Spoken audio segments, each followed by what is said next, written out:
Allô, voilà. Est-ce que je vois il reste encore un peu de monde, là, une vingtaine de personnes, donc je vais quand même finir l'émission comme il se doit. Je vous remercie de suivre l'émission jusqu'au bout. Il y a eu des problèmes techniques, comme il y en a souvent, hein, donc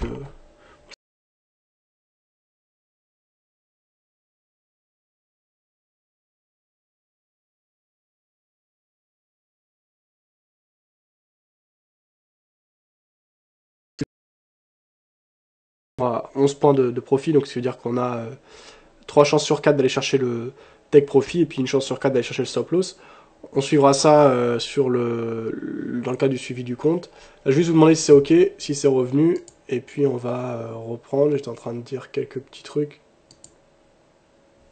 Alors s'il vous plaît, je vais vous demander si c'est OK pour que je puisse reprendre ce que je disais déjà, parce que ça a coupé en cours de phrase. Et si possible... Alors la qualité doit être dégueulasse, hein, par contre. Hein. J'ai eu vraiment la qualité moindre. Qualité mobile, ouais, c'est bon. Ok, parfait. Bah justement, Karim qui me répond. Ouais, non, j'étais en train de dire, ouais, je regardais ce que tu faisais sur ton blog, en fait. C'est pour ça que j'ai mis l'adresse après, donc pour ceux qui voulaient suivre. Et puis, je disais, ça fait depuis quand que t'as pas eu une journée perdante, puisque je vois sur ton blog, tout ce que t'annonces, c'est tout le temps positif, là, ces derniers jours. Euh, également, à quelle heure tu publies tes analyses, c'est le matin, c'est début d'après-midi, parce que moi je les vois jamais en direct en fait. À chaque fois que je les vois, c'est le soir, etc.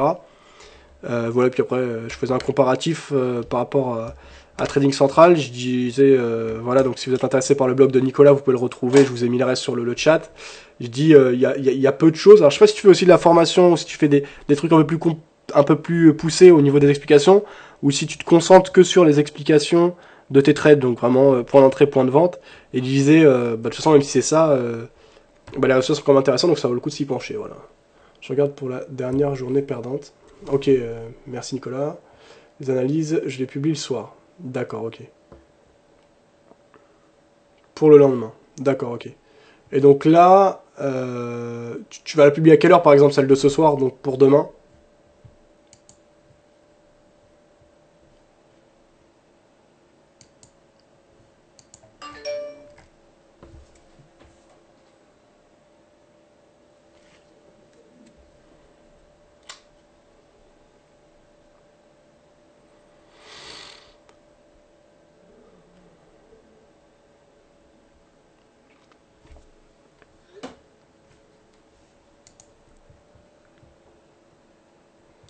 Fermeture des marchés européens, on écoute le point réalisé par Euronews.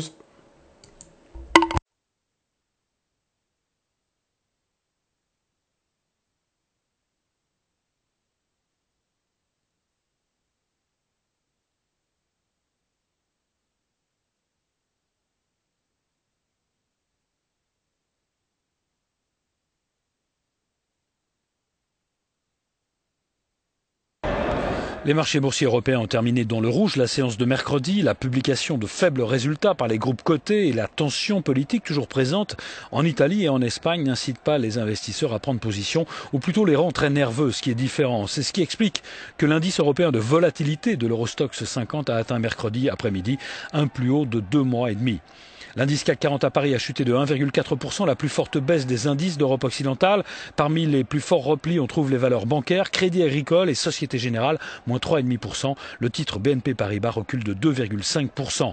L'euro reste ferme sur le marché d'échange à 1,3550 $. Les cours du pétrole brut sont stables. Voilà donc le petit point, la fermeture des bourses européennes. Il y avait une analyse de Sébastien du site ATCAC. C'était sur le CAC 40, on vient de regarder des vidéos sur le CAC 40, donc on va pas... C'est que ça. Merkel soutient sa ministre accusée de plagiat. Ecoder. Pas grand chose de plus.